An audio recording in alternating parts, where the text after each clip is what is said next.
SHO Prabhakar Reddy గారి ఆధ్వర్యంలో వాళ్ళ ఎస్ఐలు టీంలు ఇమీడియట్గా స్పాట్ విజిట్ చేయడం జరిగింది. నేను కూడా వెళ్ళడం జరిగింది.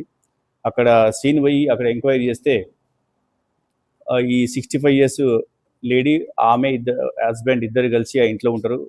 ఓన్లీ ఓల్డ్ ఏజ్ పర్సన్స్ మాత్రం ఆ ఇంట్లో ఉంటారు.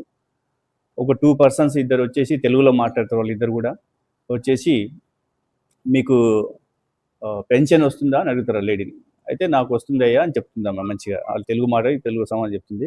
అయితే మీకు ఫ్రీ రైస్ వస్తలేనట్టుంది, గవర్నమెంట్ నుంచి ఫ్రీ రైస్ కూడా మేము సప్లై చేస్తున్నాం, మీకు వస్తలేనట్టుంది. అవును వస్తలేదంటే, అయితే దానికి సంబంధించి ఒక ఐడి కార్డు అవసరం ఉంటుంది, దానికి ఒక ఫోటో అవసరం ఉంటుంది అంటే, ఫోటో ముందర ఆగిందంటే, సరే ఫోటో తీయాలంటే నీ మెడలో ఉన్నటువంటి గోల్డ్ చైన్ ఏదైతుందో తీయాల్సి వస్తుంది, అప్పుడైతే ఎందుకంటే గోల్డ్ ఉంటే ఇబ్బంది అవుతుందని చెప్తే వాళ్ళ మాటను నమ్మేసి ఆ లేడీ ఎవరైతే పిటిషనర్ లేడీ ఉందో ఇమ్మీడియట్ తీసి ఇంట్లో పెట్టడం జరుగుతుంది. సరే ఫోటో దిగుదామని వెళ్ళే క్రమంలోనే ఒక అతను ఇంట్లో ఉంటాడు, ఇంకో అతను బైక్ పైన వెయిట్ చేస్తూ ఉంటాడు. ఇమ్మీడియట్గా ఫోటో తీయకుండా లేడీని నెట్టేసి అక్కడ ఉన్నటువంటి చైన్ తీసుకుని బయటికి పరిగెత్తుకొచ్చేసి బయట వెయిట్ చేస్తున్నటువంటి బైక్ పైన ఉన్నటువంటి ఒక వ్యక్తి ఇద్దరు కలిసి పారిపోవడం జరిగింది.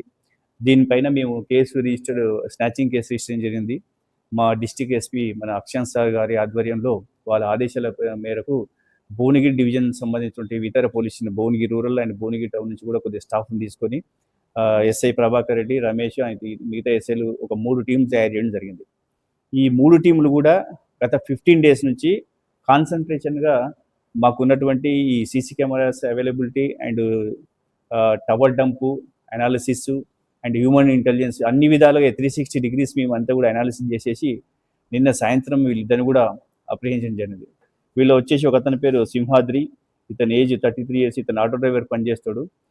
Native of Sathya Sai district Lepakshi area చెందినటువంటి వాడు. ఇంకో అతను శివరాజు, ఇతను 38 years, ఇతను చిక్బగ్లూర్ కర్ణాటక స్టేట్కి చెందినటువంటి వ్యక్తి. వీళ్ళిద్దరు కూడా రిలేటివ్స్. వీళ్ళు మెయిన్ ఏంటంటే మనం విలేజ్లో చూస్తూ ఉంటాము, ఈ మూలికలు ఆయుర్వేద మూలికలు అమ్ముతూ ఉంటారు, అట్లాంటి వృత్తి వీళ్ళది. ఈ ఏరియా పైన కొద్దిగా వీళ్ళకి టోపోగ్రఫీ పైన కొద్దిగా అవగాహన ఉంది కాబట్టి వాళ్ళు ఒక బైక్ పైన పల్సర్ పైన అనంతపూర్ డిస్టిక్ ఏదైతే బార్డర్ మన సత్యసాయి డిస్టిక్ ఉందో అక్కడ నుంచి బయలుదేరి ఇక్కడ బీబీనగర్ పైన వాళ్ళకి అవగాహన తోటి అక్కడ వచ్చేసి ఆ లేడీని ఉమెన్ ఏదైతే పిటిషనర్ ఉందో ఆమెను బేబాటలు పెట్టి ఈ విధంగా అఫెన్స్ చేయడం అని జరిగింది. ఈ అఫెన్స్లో థెఫ్ట్ అయినటువంటి గోల్డ్ చైన్ ఏదైతుందో ఈ 3 tolas గోల్డ్ మంగళసూత్రం కూడా మేము రికవర్ చేసినాం. ఈ అఫెన్స్లో యూజ్ చేసినటువంటి బైక్ కూడా మనం రికవర్ చేసినాం. వీళ్ళిద్దరు కూడా మా కష్టాలు ఉన్నారు. వీళ్ళ హిస్టరీ చూసినట్లయితే వీళ్ళకు పాస్ట్ హిస్టరీ కూడా ఉంది. కర్ణాటక స్టేట్ అండ్ ఆంధ్రప్రదేశ్లో కూడా వీళ్ళు ఒక 6 offenses ఇప్పటి వరకు కన్ఫ్యూజ్ చేశారు. ఆల్రెడీ జైలుకు కూడా 3 times వెళ్ళడం జరిగింది.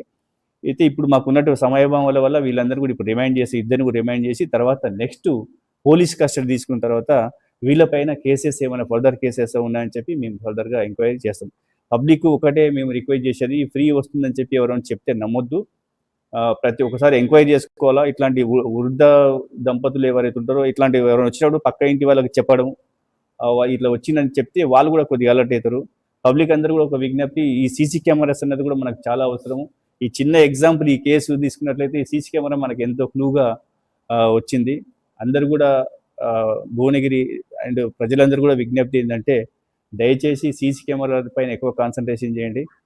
అది దీనివల్ల నేరాలు కావడమే కాకుండా ఒకవేళ బై మిస్టేక్ అయినా కూడా మనకు డిటెక్షన్ కూడా మనకు ఎంతో హెల్ప్ అవుతుందని చెప్పి మా పోలీస్ డిపార్ట్మెంట్ తరఫు నుంచి సీసీ కెమెరాని ఇన్స్టాల్ చేసుకోవాల్సిందిగా అప్రమత్తంగా ఉండాలని ఈ మీడియా ద్వారా ప్రజలకు విజ్ఞప్తి చేస్తా ఉన్నాం.